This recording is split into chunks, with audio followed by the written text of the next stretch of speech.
Hello বন্ধুরা, আশা করি প্রত্যেকেই ভালো আছো। আজকের এই ভিডিওতে আমি আলোচনা করতে চলেছি দশম শ্রেণীর একটি কবিতা নিয়ে। সেটি হচ্ছে আয় আরো বেঁধে বেঁধে থাকি। কবিতার কবির নাম শঙ্খ ঘোষ। এই শঙ্খ ঘোষ সম্পর্কে আমরা সামান্য কিছু জানবো, তারপরে কবিতাটি সংক্ষেপে আলোচনা করব। তো দেখো, কবিতার শেষের দিকে এই শঙ্খ ঘোষ সম্পর্কে কিছু দেওয়া আছে, তোমরা অবশ্যই একটু পড়ে নিও। আমি হালকা আলোচনা করছি, ঠিক আছে? তো তিনি জন্মগ্রহণ করেছিলেন 1932 সালে এবং মারা গিয়েছিলেন 2021 সালে। অধুনা বাংলাদেশের বরিশালে তিনি জন্মগ্রহণ করেছিলেন। আধুনিক বাংলা সাহিত্যের একজন প্রধান কবি, প্রাবন্ধিক ও অধ্যাপক। পড়াশোনা করেন প্রেসিডেন্সি কলেজ ও কলকাতা বিশ্ববিদ্যালয়ে। প্রথম কাব্যগ্রন্থ ছিল তার দিনগুলি রাতগুলি, নিহিত পাতলা ছায়া, বাবরের প্রার্থনা, পাজরে দ্বারের শব্দ, জলই পাষাণ হয়ে আছে। এই কাব্যগ্রন্থটা মনে রাখবে, কারণ আমরা যে কবিতাটি পড়ব আজকে, আয় আরো বেঁধে বেঁধে থাকি, এই কবিতাটির মূল কাব্যগ্রন্থের নাম হচ্ছে জলই পাষাণ হয়ে আছে। মুখ ঢেকে যায় বিজ্ঞাপনে, মূর্খ বড়, সামাজিক নয়, ধুম লেগেছে হৃৎকমলে, গোটা দেশজোড়া জওঘর, প্রতি প্রশ্নে কেঁপে ওঠে ভিটে, হাসি খুশি মুখে সর্বনাশ, ইত্যাদি। এছাড়াও তিনি অনেক কিছু লিখেছিলেন, এগুলি তোমরা একটু বাড়িতে পড়ে নিও। তো চলো কবিতাটি শুরু করি। আজকে যে কবিতাটি পড়ব, সেই কবিতাটি কবি কোন মনোভাব নিয়ে লিখেছেন সেই সম্পর্কে একটু আলোচনা করি। এই আয় আরো বেঁধে বেঁধে থাকি কবিতাটিতে কবি শঙ্খ ঘোষের যুদ্ধবিরোধী, মানবতাবাদী মনোভাব প্রকাশিত হয়েছে। তিনি পরোক্ষভাবে অনেক প্রাণঘাতী যুদ্ধের স্মৃতি বহন করেছেন বলেই আলোচ্য কবিতায় যুদ্ধের বাস্তবতার একটি নিখুঁত ছবি আঁকতে পেরেছেন। এর পাশাপাশি যুদ্ধ সংঘটিত হওয়া যে একান্তই অনুচিত, সেই সত্য উপলব্ধি করে তা থেকে পরিত্রাণ পেতে মানুষকে একত্রিত হয়ে পরস্পরের পাশে দাঁড়িয়ে এগিয়ে আসতে বলেছেন। মানুষে মানুষে হানাহানি নয়, বরং শপথবদ্ধ একতাই পারে তাদের মুক্তির দিশা দেখাতে। কবির এই মানবতাবাদী কণ্ঠস্বরে আলোচ্য কবিতার বিশিষ্ট কেন্দ্রবিন্দু হয়ে উঠেছে, যা কবিতাটিকে শেষ পর্যন্ত অত্যন্ত ইতিবাচক করে তুলেছে।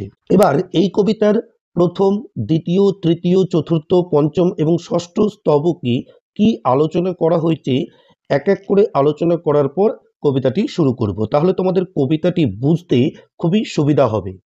দেখো, কবি শঙ্খ ঘোষের এই কবিতায় প্রায় প্রতিটি স্তবকেই মানুষের অস্তিত্ব সংকট প্রকাশিত হয়েছে। তবুও শেষ পর্যন্ত তিনি আশাবাদে উত্তীর্ণ হয়েছেন।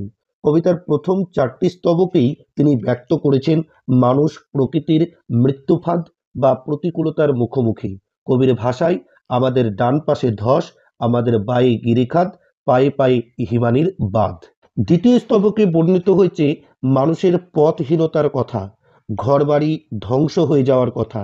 কবির বর্ণনায় উঠে এসেছে ফুলের মতো নিষ্পাপ শিশুদের মৃতদেহ কিভাবে বীভৎস রূপে ছড়িয়ে ছিটিয়ে আছে কাছে দূরে। তৃতীয় স্তবকে প্রকাশ পেয়েছে মানুষের মৃত্যু ভয় এবং পরস্পরের সঙ্গে তাদের সম্মিলিত হওয়ার আকুল আবেদন। আর চতুর্থ স্তবকে বিবৃত হয়েছে তাদের দীর্ঘশ্বাস। সভ্যতার ইতিহাসে তাদের ভূমিকা থাকা সত্ত্বেও সাধারণ মানুষ মনে করে ইতিহাসে তারা উপেক্ষিত, কিংবা থাকলেও তা অস্পষ্ট ও বিকৃত রূপেই চিত্রিত। চোখ মুখ ঢাকা কথাটি তারই ইঙ্গিতবাহী।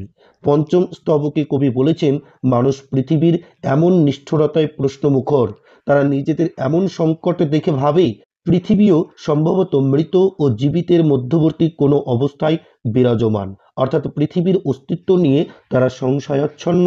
ষষ্ঠ এবং শেষ স্তবকে বর্ণিত হয়েছে মানুষের নিঃস্বতার মধ্যেও বেঁচে থাকার প্রবল বাসনা এবং পরস্পরের মধ্যে শৃঙ্খলাবদ্ধ হওয়ার কথা, এবং এইভাবেই সমগ্র কবিতায় মানুষের সংকটাপন্ন অস্তিত্ব ও তা থেকে পরিত্রাণ পাওয়ার কথা কবি এই কবিতার মাধ্যমে দেখিয়েছেন।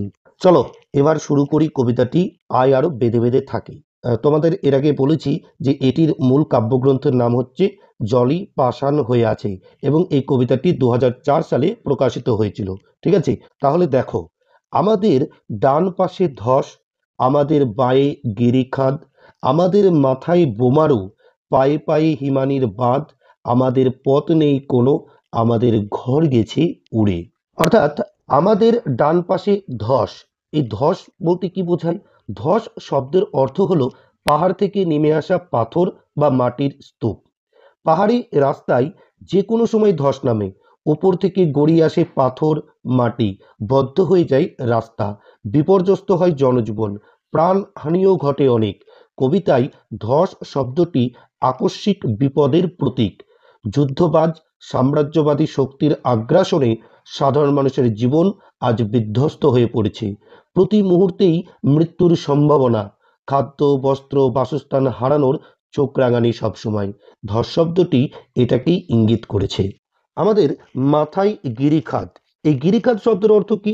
গিরিখাত শব্দের আবিধানিক অর্থ হলো পর্বতের খাত। অর্থাৎ কবি এখানে যুদ্ধকালীন বিপর্যয়ের বাস্তবতাকে কবি নানান উপমা ও চিত্রকল্পের মাধ্যমে পেশ করেছেন। যুদ্ধ সংঘটিত হওয়া মাত্র সাধারণ মানুষের দৈনন্দিন সুস্থির জীবনযাত্রায় চরম আঘাত নেমে আসে। রাষ্ট্রীয় ও সামাজিক স্থিতিশীলতা বিপর্যস্ত হয়। এই বিপন্নতাকে কবি বিপদসংকুল পার্বত্য পথে চলাচলের উপমায়ে বিশেষিত করেছেন। যুদ্ধ দানা বাঁধলে সাধারণ নাগরিকদের যেন এমন পথ ধরে চলতে হয় যে পথের একদিকে ধস, অন্যদিকে গিরিখাত। তারপরে দেখো কি বলেছে, আমাদের মাথায় বোমারু, এই বোমারু শব্দের অর্থ হচ্ছে বোমা নিক্ষেপকারী যুদ্ধ বিমানকে বোঝায়। ঠিক আছে, অর্থাৎ আকাশে উড়তে উড়তে এই বোমারুগুলো বোমা বর্ষণ করে। এর ফলে অনেক প্রাণ এবং সম্পদের হানি ঘটে। সাম্রাজ্যবাদী শক্তি বিমান হানা চালিয়ে সাধারণ মানুষকে ঠেলে দেয় মৃত্যু এবং অনিশ্চিত ভবিষ্যতের দিকে। আমাদের পথ নেই কোনো, মানে আমরা, অর্থাৎ আমরা অসহায়, নিরুপায়। যুদ্ধবাজ শাসক শক্তির আগ্রাসনে নিরাপরাধ নিরীহ সাধারণ মানুষদের নাভিশ্বাস হয়ে উঠেছে। তাদের ডান দিকে ধস, বায়ে গিরিখাত, মাথায় বোমারো, বিমান বাহিনীটির আক্রমণ, পায়ে পায়ে হিমানির বাধা। চতুর্দিকে বিপদের মুখোমুখি হয়ে সাধারণ মানুষ আজ হতভম্ব, দিগ্ভ্রান্ত। তাই তাদের পথ আর নেই। আমাদের ঘর গেছে উড়ে। সমগ্র পৃথিবী জুড়ে ঘনিয়ে আসা সাম্রাজ্যবাদী আগ্রাসনে ক্ষমতার লড়াইয়ে বিপর্যস্ত মানব সমাজ। ক্ষমতায়ন, যুদ্ধ, হিংসায় পৃথিবীর আশ্রয় যেমন ধ্বংসের মুখে, ঠিক তেমনই বিপর্যস্ত মানুষের অন্তর চেতনাতেও। অর্থাৎ সামগ্রিক অরাজকতা ও ধ্বংসের ফলে মানুষের বাসস্থান আজ হীনতা কিংবা জীবনে যে প্রচণ্ড দুর্দশা ঘনিয়ে এসেছে। পরের স্ট্যান্সা দেখো, আমাদের শিশুদের সব ছড়ানো রয়েছে কাছে দূরে, আমরাও তবে এইভাবে এই মুহূর্তে মরে যাব নাকি? আমাদের পথ নেই আর, আয় আরো বেঁধে বেঁধে থাকি। অর্থাৎ এখানে আমাদের শিশুদের সব ছড়ানো রয়েছে কাছে দূরে বলতে কবি কি বুঝিয়েছেন তাহলে? সাম্রাজ্যবাদী আগ্রাসন, যুদ্ধ ও ক্ষমতায়নের দ্বন্দ্ব শুরু হয়েছে সমগ্র পৃথিবী জুড়ে। এর ফলে সমগ্র পৃথিবী জুড়ে আদর্শহীন হিংসার রাজনীতি ছড়িয়ে পড়েছে। যে কোনো যুদ্ধে কিংবা সন্ত্রাসে নিরাপরাধ মানুষই কিন্তু বলি প্রদত্ত হয়। শিশু হলো ভবিষ্যতের অগ্রদূত, কিন্তু যুদ্ধের অমানবিক গ্রাস তাদেরকেও নিষ্কৃতি দেয় না। কারণ যুদ্ধবাজরা চায় তাদের বিরুদ্ধ শক্তির ভবিষ্যৎ প্রজন্মকে ধ্বংস করে তাদেরকে পদানত করে রাখতে। তাই সমগ্র পৃথিবী জুড়েই শিশু হত্যার মধ্য দিয়ে এই অমানবিক লীলার প্রদর্শন চলছে বলেই কবি মনে করেন। তারপরে আমরাও তবে এইভাবেই এই মুহূর্তে মরে যাব নাকি? অর্থাৎ সামাজিক, রাজনৈতিক, অর্থনৈতিক অরাজকতা, অসহিষ্ণুতা, সাম্রাজ্যবাদ ও ক্ষমতায়নের রাজনীতি সমগ্র পৃথিবী জুড়ে চিন্তা, চেতনা, মানবিকতা, বিবেককে ধ্বংসস্তূপের উপর দাঁড় করিয়েছে। যেখানে সর্বগ্রাসী বিকৃত আদর্শবোধ হত্যালীলা ও ধ্বংসের খেলায় মেতে উঠেছে। সাধারণ মানুষ, শিশু কিংবা জনপদ কোনো কিছুই এই মরণলীলা থেকে রেহাই পাচ্ছে না। ফলে এই পরিস্থিতিতে মানব সভ্যতার অস্তিত্ব সংকটের মুখে দাঁড়িয়ে। এই কারণেই কবি বোঝাতে চেয়েছেন, তবে আমরাও হয়তো নিষ্পাপ শিশুদের মতোই এই ক্ষমতালোভী অমানসিক শক্তির কাছে অসহায় আত্মসমর্পণ করে একেবারে নিশ্চিহ্ন হয়ে যাব। আমাদের পথ নেই আর, আয় আরো বেঁধে বেঁধে থাকি। তাই কবি প্রতিরোধ গড়ে তুলতে পরস্পরের হাতে হাত রেখে কঠিনভাবে শৃঙ্খলাবদ্ধ হতে চায়। কারণ একমাত্র ঐক্যবদ্ধতাই পারে এই রকম দুর্বিষহ পৃথিবীতে বেঁচে থাকার জন্য নতুন প্রেরণা যোগাতে। তাই তো কবি বলেছেন, আয় আমরা সবাই আরো বেঁধে বেঁধে থাকি। এর পরের স্ট্যান্সা দেখো, আমাদের ইতিহাস নেই, অথবা এমন ইতিহাস আমাদের চোখ মুখ ঢাকা, আমরা ভিখারি 12 মাস। অর্থাৎ আমাদের ইতিহাস নাই বলতে কবি কি বুঝেছেন এখানে? কবি সাধারণ মানুষের প্রতিনিধি হিসাবে একথাই বলেছেন যে সাধারণ মানুষের কথা কোনোদিনই ইতিহাসে স্থান পায় না, অর্থাৎ বিশ্বের ইতিহাসে তারা উপেক্ষিত ও অবহেলিত থেকে যায় সারা জীবন ধরে। আমাদের চোখ মুখ ঢাকা, আমরা ভিখারি 12 মাস। অর্থাৎ আমরা চোখ দিয়ে দেখি, মুখ দিয়ে কথা বলি। যখন চারপাশে অনাচার বৈষম্য চলে, তখন সেই চোখ ও মুখই আমাদের হাতিয়ার হয়ে ওঠে। তখন আমরা অন্যায়কে প্রত্যক্ষ করি, প্রতিবাদ জানিয়ে অবস্থার পরিবর্তন ঘটাতে চাই। কিন্তু যখন যুদ্ধের দুর্যোগ আসন্ন, তখন চোখ মুখ ঢাকার অর্থ সেই বিপন্ন পরিস্থিতিতে সাধারণ মানুষ প্রতিবাদের ভাষা হারিয়েছে তাদের প্রতিক্রিয়া জানানোর মানসিকতাও, তাদের মৌলিক অধিকারটুকুও যেন হরণ করা হয়েছে। আমরা ভিখারি 12 মাস। অর্থাৎ দীর্ঘকালীন শোষণ, নিপীড়ন, বঞ্চনার ফলে সাধারণ মানুষ আশ্রয় এবং জীবিকা হারিয়ে চির ভিখারিতে পরিণত হয়েছে। প্রাত্যহিক ভিক্ষাবৃত্তি যেন তাদের জীবিকা সংস্থানের একমাত্র উপায় হয়ে দাঁড়িয়েছে। এর পরের স্ট্যান্জা দেখো, পৃথিবী হয়তো বেঁচে আছে, পৃথিবী হয়তো গেছে মরে, আমাদের কথা কে বা জানে, আমরা ফিরেছি দৌড়ে দৌড়ে। কিছুই কোথাও যদি নেই, তবু তো কজন আছে বাকি, আয় আরো হাতে হাত রেখে, আয় আরো বেঁধে বেঁধে থাকি। অর্থাৎ পৃথিবী হয়তো বেঁচে আছে, পৃথিবী হয়তো গেছে মরে, এরকম আশঙ্কা কেন কবির? কবি আশাহীনতার স্বর ফুটিয়ে তুলেছেন এই দুটি লাইনের মাধ্যমে।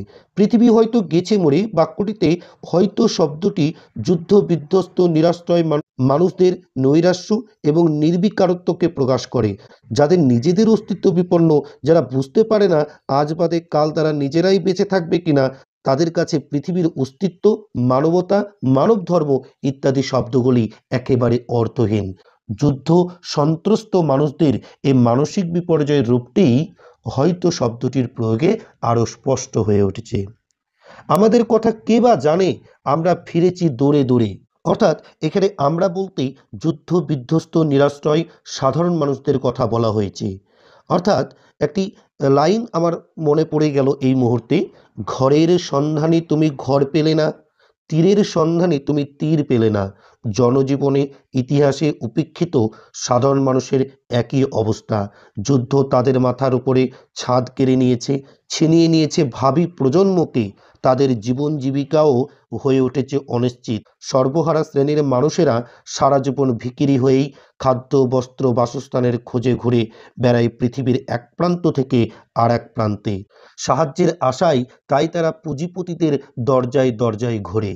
কিছুই কোথাও যদি নেই, তবু তো কজন আছে বাকি, আয় আরো হাতে হাত রেখে, আয় আরো বেঁধে বেঁধে থাকি। অর্থাৎ যুদ্ধ, দাঙ্গা, রাজনৈতিক অস্থিরতার মাঝেও কিছু মানুষ হয়তো বেঁচে আছে, টিকে আছে মানুষের শুভবোধ। এই তবু শব্দটির মাধ্যমে সেই সাধারণ মানুষের অস্তিত্ব আর তাদের শুভবোধের ব্যঞ্জনা বহন করেছে।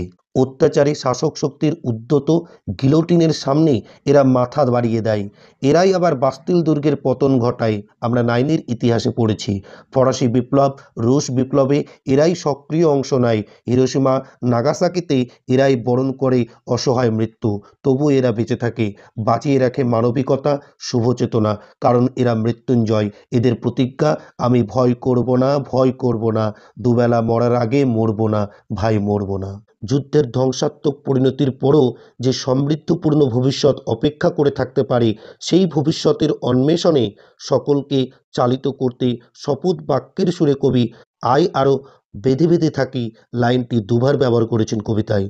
অর্থাৎ কবি প্রত্যেককেই বলতে চেয়েছেন যে জীবনে চলার পথে হাজার প্রতিবন্ধকতা থাকবে, কিন্তু তার কাছে নতি স্বীকার করা চলবে না। সংঘবদ্ধভাবে সমস্যার সম্মুখীন হয়ে তার সমাধান করতে হবে আমাদের নিজেকেই, সাধারণ মানুষকেই। এবার এই কবিতার একটু বিষয় সংক্ষেপ বলে ভিডিওটি আজকে শেষ করব। দেখো, কবিতায় বর্ণনা করা হয়েছে যে সাধারণ মানুষের ডান দিকে ধস, বায়ে গিরিখাত, মাথায় বোমারু বিমান আর পায়ে পায়ে বরফের স্তূপ নিয়ে সাধারণ মানুষরা নিরুপায়, গৃহহীন। আমাদের চারপাশে ছড়িয়ে রয়েছে শিশুদের শব অর্থাৎ মৃতদেহ। ভয় হয় এইভাবেই কি আমাদের মৃত্যু হয়ে যাবে? তুচ্ছ নগণ্য মানুষ আমরা, তাই ইতিহাসে উপেক্ষিত, লোকের দরজায় ঘুরে ঘুরে সংগৃহীত ভিক্ষান্নেই আমাদের জীবিকা নির্বাহ করতে হয়। তাই কখনো কখনো পৃথিবীর প্রাণময়তা সম্পর্কে আমাদের সংশয় জাগে। সমস্ত ধ্বংসের পরে তবুও আমরা যারা এখনও জীবিত রয়েছি তাদের আহ্বান করি, এসো সকলে যেন সকলের হাতে হাত রেখে অত্যন্ত দৃঢ়তার সঙ্গে ঐক্যবদ্ধ হয়ে থাকি। তাহলেই আমরা পৃথিবীতে টিকে থাকব, বেঁচে থাকব। ভিডিওটি ভালো লাগলে অবশ্যই একটি লাইক করে দিও এবং বন্ধুদের মধ্যে শেয়ার করে দিও। আর এই চ্যানেলে তুমি যদি নতুন হয়ে থাকো তাহলে অবশ্যই চ্যানেলটিকে সাবস্ক্রাইব করে দিও।